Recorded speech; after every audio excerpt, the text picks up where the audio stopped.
ত্রয়ী প্রচার। বর্ধমান দুর্গাপুরের বিজেপি প্রার্থী দিলীপ ঘোষের সমর্থনে মোদির সভা। বর্ধমান পূর্বের প্রার্থী অসীম সরকার ও কৃষ্ণনগরের বিজেপি প্রার্থী তথা কৃষ্ণনগর রাজবাড়ির সদস্য অমৃতা রায় এবং রানাঘাটের বিজেপি প্রার্থী জগন্নাথ সরকারের সমর্থনে নির্বাচনী প্রচারে বঙ্গসফরে মোদি। বঙ্গে মোদির ত্রয়ী প্রচার। ফের একবার রাজ্যে নরেন্দ্র মোদি। গতকাল তপ্তবঙ্গে পা রেখেছেন মোদি। আজ বাংলার 3 জায়গায় প্রচার করেন তিনি। আর তারপর বিকেলে ঝাড়খণ্ডের উদ্দেশ্যে রওনা দেন মোদি। বর্ধমান দুর্গাপুরের সাই কমপ্লেক্সে তার সভার আয়োজন করা হয়। বর্ধমান দুর্গাপুরের বিজেপি প্রার্থী দিলীপ ঘোষ এবং বর্ধমান পূর্বের বিজেপি প্রার্থী অসীম কুমার সরকারের সমর্থনে প্রচার করেন তিনি।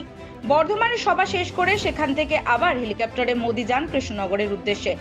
শ্যামনগর ফুটবল মাঠে কৃষ্ণনগরের বিজেপি প্রার্থী তথা কৃষ্ণনগর রাজবাড়ির সদস্য অমৃতা রায় এবং রানাঘাটের বিজেপি প্রার্থী জগন্নাথ সরকারের সমর্থনে প্রচার মোদির।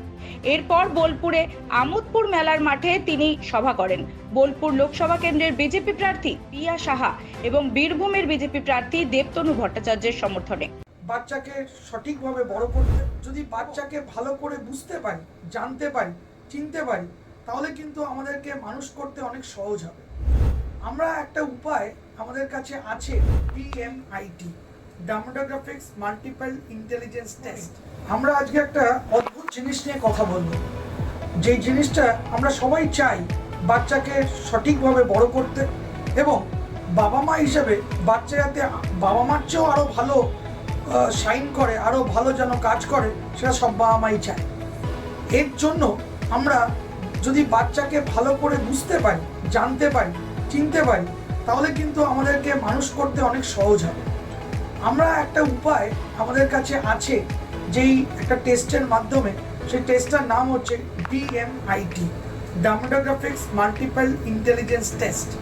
এই টেস্টের মাধ্যমে আমরা বাচ্চার ইনবর্ন ট্যালেন্ট, ইনবর্ন স্ট্রেংথস, বাচ্চার এরিয়াস অফ ডেভেলপমেন্ট, বাচ্চার কোন দিকে ন্যাক আছে, বাচ্চা কীরমভাবে পড়াশোনা করতে চায়, কীরমভাবে লোকের সঙ্গে মিশতে চায়, এই সব জিনিসগুলো আমরা বাচ্চার সম্বন্ধে জানতে পারবো সঠিকভাবে। যদি আমরা এটা জানতে পারি, তাহলে আমরা বাচ্চাকে সেই রকমভাবে তৈরি করতে পারবো, এবং তৈরি করতে পারলে বাচ্চা ভালো ফল করবে, শুধু পরীক্ষায় না, জীবনও সে ভালো করে দাঁড়াবে, যেটা সব বাবা মার ইচ্ছে। হ্যাঁ, আমরা আজকে এখন দেখাবো এই যে অদ্ভুত যে প্রসেস বা অদ্ভুত যে একটা টেস্ট, সেই টেস্টটা কি করে হয়। যে টেস্টটার নাম DMIT, demographics multiple intelligence test. Saugata, এবার তুমি শুরু করো। আমরা একটা ফিঙ্গারপ্রিন্ট মেশিন নিয়ে এই কাজটা করা হয়, এবং এই ফিঙ্গারপ্রিন্ট মেশিনে কিন্তু শুধু DMITর জন্যই কাজগুলো করা যায়। প্রথমে আমরা লেফট হ্যান্ডগুলোকে আগে নেব, তারপরে আমরা রাইট হ্যান্ড নেব। এই দুটোরই আমরা ফিঙ্গারপ্রিন্টগুলো নেব, এবং 3 রকম শেপে নেব, সামনে সাইড 3 রকম করে নেব, যাতে করে আমরা অ্যাকুরেট টু অ্যাকুরেট রেজাল্ট পেতে পারি।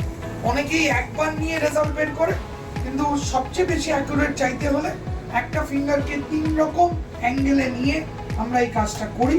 আপনারা দেখতে থাকুন কীরকমভাবে টেস্টটা হচ্ছে, এবং একটা সফটওয়্যারে আমরা এই ফিঙ্গারপ্রিন্টসগুলোকে তুলে নিচ্ছি, এবং তুলে নেওয়ার পরে আমরা সেই রিপোর্টটা, যেই কাস্টমার আমাদের সঙ্গে করলেন রিপোর্টটা, সে ওই রিপোর্টটা পায়, এবং তারপরে আমাদের একজন সাইকোলজিস্ট আছে, যিনি টোটাল রিপোর্টটার উপরে একটা কাউন্সেলিং করে, এবং সেই কাউন্সেলিংয়ে একটা entire discussion between the parent and the councillor হয়, যাতে করে বাবা মা বুঝতে পারে তার কোথায় স্ট্রেংথ, তার কোথায় এরিয়াস অফ ইমপ্রুভমেন্ট, তার পার্সোনালিটি, তার কি ইচ্ছে অনিচ্ছে, পড়ার স্টাইল, এবং কোন দিকে সে বড় হয়ে ভালো রোজগার করতে পারবে, বিজনেস করবে না চাকরি করবে, চাকরি করলে কোন স্ট্রিমে যাবে, সব কিছু সে কিন্তু বিশদভাবে বাবা মা জানতে পারে। এর সম্বন্ধে বিশদ জানতে যোগাযোগ করুন eMerit Solutions, এবং আমাদের ফোন নাম্বার এবং ইমেল আইডি, হোয়াটসঅ্যাপ নাম্বার সব স্ক্রিনে ডেমনস্ট্রেট হচ্ছে বা ডিসপ্লে হচ্ছে। Thank you.